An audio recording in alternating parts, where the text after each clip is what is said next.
Yo, what's going on, guys? Robert Warshack here. In all seriousness, though, we do finally have the announcement of the new Hearthstone expansion, Voyage to the Sunken City. For those of you unfamiliar with World of Warcraft or what this expansion has to offer, obviously it's in a sunken city, which means we're underwater. Most underwater levels, zones, areas suck, but because this is a card game, I'm sure it's going to be super exciting, and the cards that they have already released are super exciting. We've got a new minion type, the NAGA'S. We also have a new keyword, Dredge, and then we also have a new type of minion, Colossus. So there's a lot to cover. There's a lot of cool stuff, and let's get right into it. So by the intro, if you haven't already seen the trailer for this one, I am honestly not a huge fan of all of the trailers that they posted, but this one they said was like a super banger. They hyped it up hard, and I watched it, and it actually is. The music's really nice. The whole scenery is super good. It's like 2.5 minutes. If you have time, watch it. It's good. As for like the new minions and cards, and particularly what I think about them, we'll cover that last. We'll just move along to the new keyword, cover the new keyword, the new map, and that kind of stuff. So the new keyword is, one of them is Colossal, one of them is Dredge. Let's go over the Colossal first. So Colossal, this is a big one, a really big one.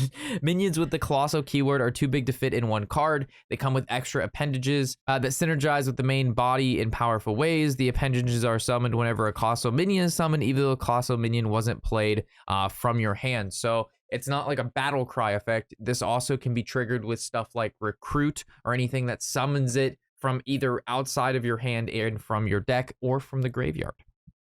The new keyword is Dredge. Explores the mysterious depths of your deck. Cards with Dredge keyword lets you look at the bottom 3 cards of your deck and choose one to bubble up to the top. Obviously, some of the new NAGA'S will probably have Dredge, and there'll be cards that synergize with cards that are at the top and or bottom of your deck, which is really, really cool.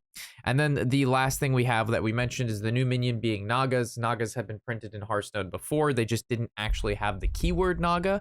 But now that obviously we have an under the water level where they're going to be printing tons of fishy cards, having a new NAGA tag and cards that synergize with NAGA really does make sense. Obviously, there's going to be the pre-order bundles as well, and it tells you what you can get with these and whatnot.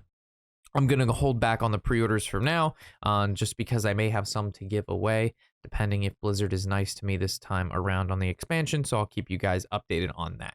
So, now that we have the expansion, we covered the new keywords, we have new cards. Let's take a look at the new cards. First card, Serpent Wing. It's a 1-mana priest card. Give a minion +1/+1. If you played a Naga while holding this, add a serpent wig to your hand. All right, my dog is freaking out. Apparently, he wants to say hi. Buddy, are you excited for the Hearthstone expansion? Expansion? Are you ready to? Would you like a Naga toy?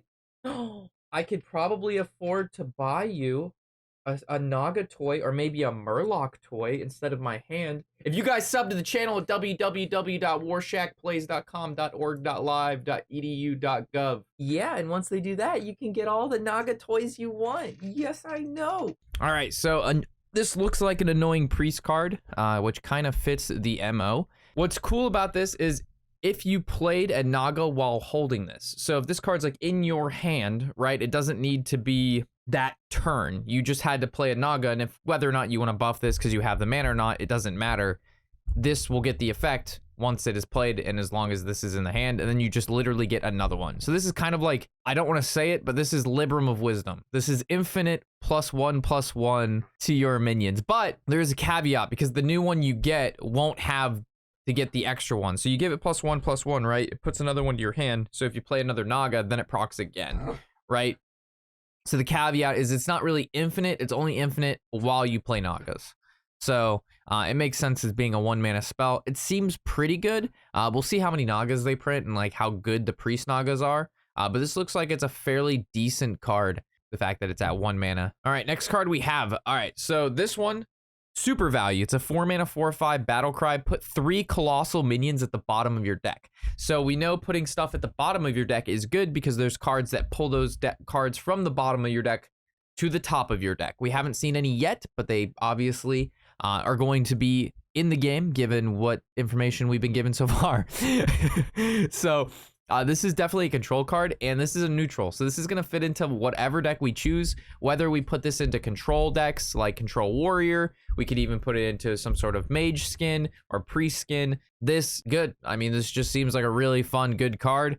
And I'm excited that it's a neutral and it's not necessarily belonging to a particular class, because obviously aggro decks won't play this card, but control decks will. So, and stat wise, it's like really good too, right? A 4-mana 4/5, like that just seems like that's just good stats and a very value centric ability, which I don't know. We'll have to see like how good this card is, but right now this card's looking like giga broken to me.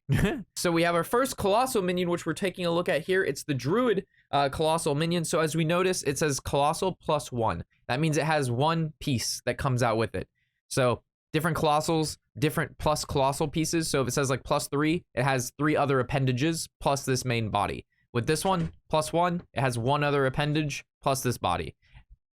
So it's a 7-mana 6/5 beast, colossal +1, immune while you control the shell. And the shell is his other appendage, which we can see here. And it says taunt, death rattle, gain 8 armor. So it's basically a giant turtle shield shell, which it has 8 health. Its death rattle is give 8, so that's 16. So this soaks 16 damage before you can even hit your opponent in the face, or it has to take 8 damage before you can even target the turtle. And we know how good immune is because we've seen Raid Boss Onyxia, and we know how good that card is. Granted, that has like rush whelps and it can help clear off things, but this thing has taunt and it's only 7 mana and the stats are pretty decent, and you get armor plus it has taunt. So this seems like a pretty solid druid colossus. I don't know how powerful the other colossuses will be, but I mean, this is looking pretty good. Especially if you like start buffing the shell in any way, shape, or form. Like, this shell is going to be super highly obnoxious to get through as an aggro deck. Like, you blooming this guy out, how would like an aggro deck win? Like, I don't know. Bloom won't exist, but you know what I'm saying. Getting it out early, I should say. So the first Colossus seems pretty juicy. I somehow skipped over these 2 other neutrals, so let's take a look at those real quick. This one I read very fast before I started the video, and this one seems super annoying and potentially fun. So he's a 4-mana 2/6, which is kind of weird in stats, but its battle cry is super interesting. So battle cry, secretly choose counter the next minion or spell your opponent plays while this is alive. So if you pick counter a spell and it dies to obviously a minion on the battlefield, the trigger won't like take place, right? But if they try to kill this with a spell and you picked spell, it's not going to do shit. So there'll be a lot of mind games from this card, given it's super like slow because it is 4 mana. It only has 2 attack, but 6 health isn't bad. And if you know what kind of like deck your opponent's running and you play this at like the right time, it gives any deck the ability to counter things. And being able to disrupt opponents' turns in Hearthstone is something that is, first of all, super powerful. We've seen it through stuff like Dirty Rat, Mutanus, Loatheb, all of those cards, very, very loved by the community, and players tend to gravitate to playing some of those cards in their deck because disrupting what your opponent, especially when their game plan is very clear to you, what they have in their hand is very clear to you, but the frustrating part is you can't do anything about it because there's not enough disrupt. So this is a fine disrupt mechanic, and it has a downfall to it, which is if it dies, its disrupt doesn't occur, right? So it has counterplay while also being very powerful in itself. So big fan of a card like this. We'll see how well it plays out. We'll see how annoying it is or how powerful it is. But this card to me looks like a very fun card that adds to the disrupt pool, which currently is lacking. So cool stuff. We have the Tuskar Trawler, 2-mana 2/3 Battlecry Dredge. And as we know, we'll read the effect of Dredge one more time, just so we can refresh ourselves. Look at the bottom 3 cards of your deck. You get to put one on top of your deck. So you basically get to, I don't want to say scry because, you know, that's a magic effect and it's slightly different, but you get to basically set up your next draw from the bottom of your deck, and then putting cards at the bottom of your deck seems to be an effect we've already seen with a card we've already covered, but something we're going to be able to choose what our draws are more. So I think what we're going to see in this meta is the fact, like right now, we went from a RNG super hyper create a bunch of random card meta to everybody complaining about RNG, and there's too much RNG and too much random generation. So instead of random generation, we moved to a card draw meta where everything revolved around every class had the ability to draw a shit ton of cards. Look at stuff like multicaster. You know, everything's just draw, draw, draw, draw. Draw doesn't mean anything. You just draw so many fucking cards, right? So now we're moving into maybe what is a meta that we draw less, we create less, but the cards that we selectively choose to draw need to be better. So instead of being able to draw 2, 3, 4 cards a turn now, we only draw 1 or 2. But out of that 1 or 2, we're able to kind of better pick what those are for the situation that we see ourselves in. So kind of long-winded explanation to Dredge, but we'll see how good that effect is. There have been some new keywords that have seen very, very little play and were very, very bad. Looking at stuff like Joust, which was terrible. Inspire. Those were just awful keywords. So we'll see if Dredge is a better one. I think it will be because drawing cards that you can selectively choose is just good. But we'll see. We have a 3-mana fish. We got the Shimmering Sunfish. Sunfish are actually can grow up to be massive in the ocean, by the way. If you want to look up a crazy video, look at giant sunfish. 3-mana, 2/5 beast here. I've never seen, I didn't know they classified fish as beasts, but I suppose this is the beastly shimmering sunfish. Say that 3 times fast. Battle cry, if you're holding a holy spell, you gain taunt and divine shield. Holy crap. 3-mana, 2/5, divine shield and taunt. Dude, this sunfish is crazy, and he's about to eat a jellyfish. Rip the jellyfish. This is a good card. This just looks like a really good paladin card. Paladins have holy cards, a lot of them, and this card is like a juicer. This card's huge. All right, we have the next Colossus. This card, I actually read this one before the video, just because I was so interested at the artwork, and it is kind of crazy, but super cool. It also reminds me of the Eldrazi in Magic. 7 mana, 3/6, so stat-wise, not huge here. At the start of your turn, increase the damage of the stalks by 1, and this is a demon. So if we take a look at the stalks, remember, so this is a Colossal +4, which means it's going to summon, it has its main body, and then 4 additional parts. And those parts are these stalks, and all of the stalks, they have different pictures, but they all do exactly the same thing. And it's a 2-mana 1/2 demon, and it says at the end of your turn, deal 1 damage to a random enemy. So you're gonna play this card, it's gonna summon 4 stalks, and each stalk is gonna do 1 damage to a random enemy, so including their face or any of their minions. And then at the start of your turn, the stalks will do 2 damage each. It's your turn again, the stalks will do 3 damage each. I think this card looks pretty bad. Very cool, but very, very bad. The stalks have 2 health, so they die very, very easily. They have to live turns, which seems to be very hard in this meta. He's a 3/6 body for 7 mana, which isn't very big, and he doesn't have immune. This seems very, very weak. The only good part about this is the stalks do damage immediately, but it's only 4 damage. And also, take a look at this picture, dude. I didn't realize how big the stalks were. Dude, the stalk is shooting its green goo all over the ship, and the ship's a third, maybe the ship's half the size is the leafy of the stalk. So this monster has to be fucking massive. This thing has to be huge if its leg is 4 times the size of a ship. So but for it being so big, it seems like a pretty low statted minion. I don't know how good this card is. It looks pretty bad, to be honest. The Druid one looks substantially better. The fact that it has immune is just really good, and the fact that it summons taunt minions is really good.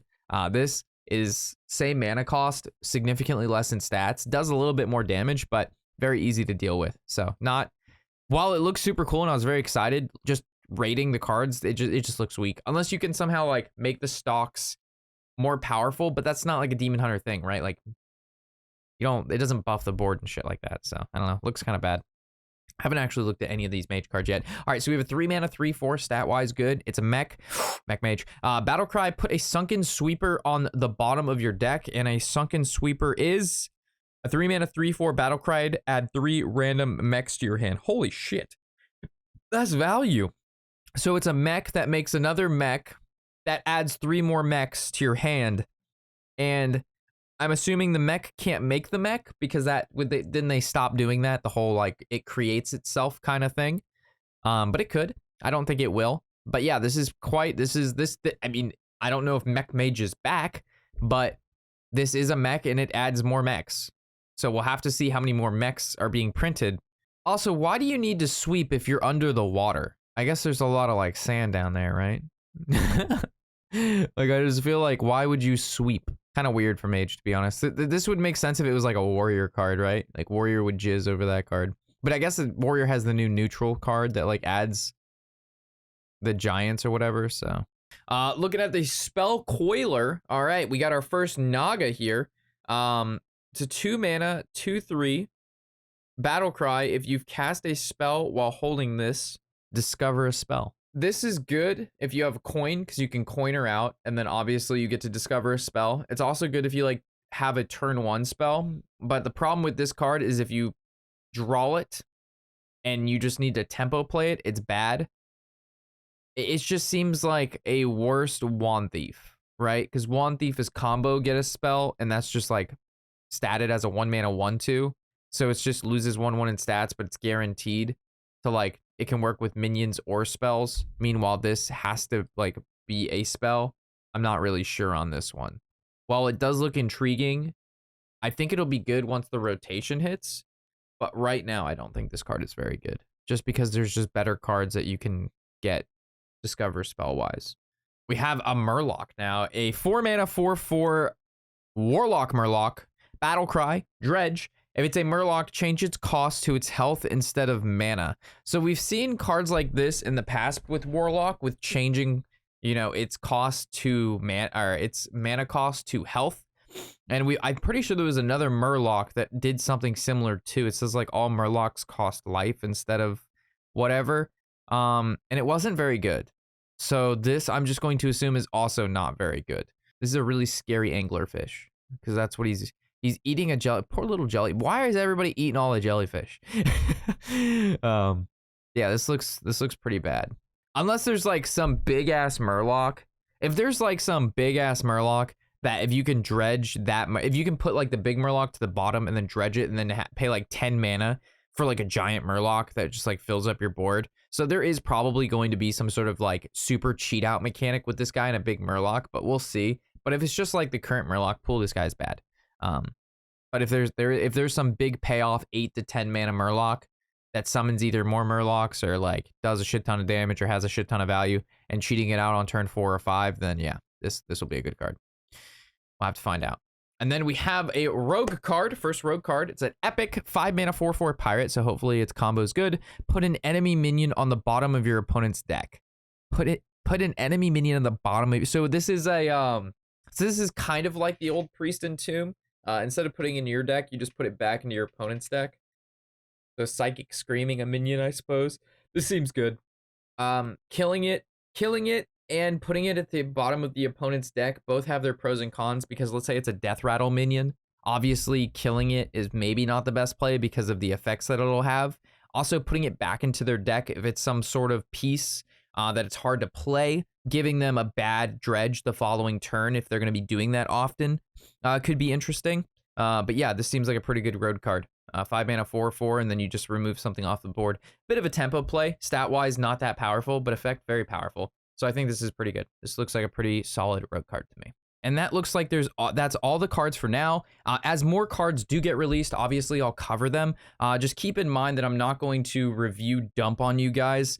A lot of people ask, hey Rob, why don't you keep up with the reviews and post them as they come out? Because I'm not trying to make 4 to 5 card review videos a day and post, you know, 3 or 1 to 5 cards per video when they start doing these giant dumps, because that's, I don't know. It's just, not that it's too much work. It's super easy work. It requires almost no editing and it gets views, but it's just like not, I don't know. I'm not trying to flood you guys with, you know, 5 to 10 minute videos on 1 to 2 cards that I'm gonna be like, oh, it could be good or it could be bad. We'll have to find out if they print more Nagas, right? So if good stuff comes, very interesting to talk about, we'll talk about it, but I'm not gonna flood you guys with videos like that. It's just not my style. You'll get the reviews if the cards are good enough to review, basically, on them. So with that, let me know what you think. I am very, very stoked for this expansion, not only because it's underwater and that should be cool, and what we've seen right now is really cool with the Colossus minions and stuff. As a control player, I am very happy about this, but we also have the rotation that's occurring, guys. So the standard format, is going to be losing three of the oldest expansions, plus the core set's going to be rotating as well. We're going to get a new core set, which could hold anything in that core set. It's totally up to Blizzard to include whatever they feel the core set should have. So there's no guarantees on any card in this current meta to basically stay there, besides obviously expansions that aren't the oldest and not core cards, right? But almost every single deck that's played right now will not exist in a month from now, basically. So with that, thank you guys for watching. If you enjoyed, throw a comment, throw a like, let me know what you think, what you're excited for. And yeah, as always, I'm Robert Warshack, and happy whatever the hell day it is.